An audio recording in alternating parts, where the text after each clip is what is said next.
যারা জামাই নিয়ে প্যারায় আছেন আমার মতো, আজকের রেসিপিটা তাদের জন্যই।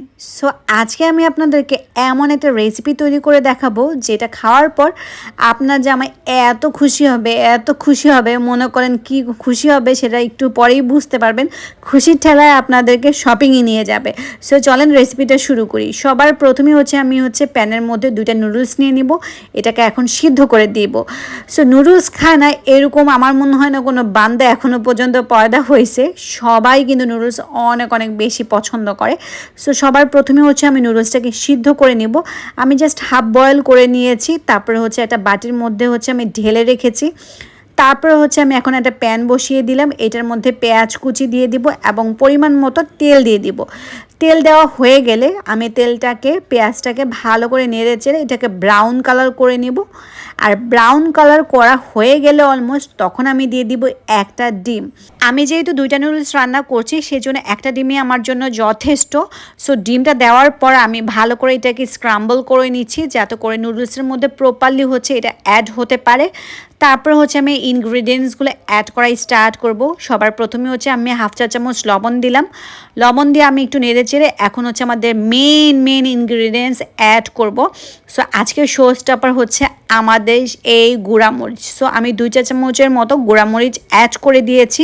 সো এই গুঁড়ামরিচটা দেওয়ার পর নুডলসটা এত বেশি স্পাইসি হয়ে যাবে যে আপনার জামাই যদি আপনার সাথে কোনো রকম ভুল ত্রুটি করে থাকে, সো এটা খাওয়ার পর কান ধরে মাফ চাবে যে ভাই ভুল হয়েছে, বোন ভুল হয়েছে, আমি আর খাবো না, আমাকে মাফ করে দাও, তুমি কি বলবো আমি সেটাই শুনবো।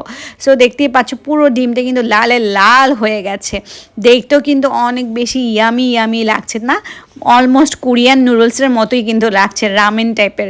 সো তারপর আমি অ্যাড করে দিয়েছিলাম যে বয়েল নুডলসগুলো ছিল সেই নুডলসগুলো। তারপর আমি এটাকে ভালো করে নেড়ে চেড়ে নিব। নাড়াচাড়া হয়ে গেলে এখন আমি অ্যাড করে দিব যে ম্যাগি মশলাগুলো ছিল 2টা, সেই 2টা ম্যাগি মশলা এইটার মধ্যে আমি অ্যাড করে দেব। এখন অ্যাড করার পর এখন আমি এটাকে ভালো করে নেড়ে চেড়ে নিব। আর নেড়ে চেড়ে নিলেই হয়ে যাবে আমাদের স্পাইসি রামেন টাইপের নুডলস। সো এইটা এত বেশি স্পাইসি হবে যে রামেনকেও হার মানাবে আই থিঙ্ক। সো এটা হয়ে গেছে, এখন এটা আমি পরিবেশন করে নিব। করে নেওয়ার পর আমি নিজেও এটা একটু ট্রাই করে দেখব যে আসলে এটা কতটা স্পাইসি। সো দেখতে পাচ্ছ অনেক নুডলসে কিন্তু লাল লাল হয়ে আছে। সো এটা ট্রাই করার পালা। সো খেয়ে দেখি যে এটা আসলেই কতটা স্পাইসি হয়েছে। জামাইকেও এক বাটি দিয়ে দিছি আর আমিও এক বাটি নিয়ে বসে পড়ছি যে এটা আসলে খেতে কতটা ইয়ামি হয়। সো আমি মুখে দেওয়ার পর আমার কাছে মনে হলো যে না আসলে এটা সত্যি অনেক বেশি স্পাইসি, এটা একদম খাওয়াই যাচ্ছে না, পুরো মাথাটা হ্যাং হয়ে আছে, এতটা স্পাইসি হয়েছে। সো এই নুডলসটা এত বেশি স্পাইসি ছিল যে তোমরা আসলে যারা ঝাল খেতে পারো না তারা কিন্তু বাসায় অবশ্যই এটা কখনোই ট্রাই করবে না, তাহলে কিন্তু তোমাদের অনেক প্রবলেম হবে।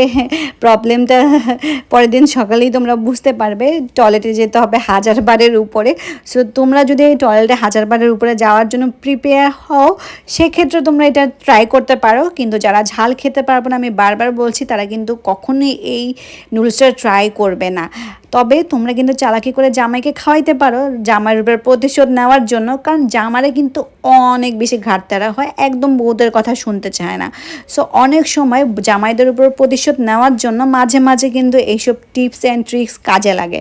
সো এটা তখন জামাইয়ের উপর অ্যাপ্লাই করতে পারো। সো জামাইকে এই স্পাইসি নুডলস রান্না করে খাওয়াবা, আর জামাইয়ের কাছ থেকে যত রকমের আবদার আছে সব ধরনের আবদার জোর করে পূরণ করে নিবা। সো আজকের মতো বিদায় নিচ্ছি, নেক্সট ব্লগে আবার দেখা হবে। টিল দেন আল্লাহ হাফেজ।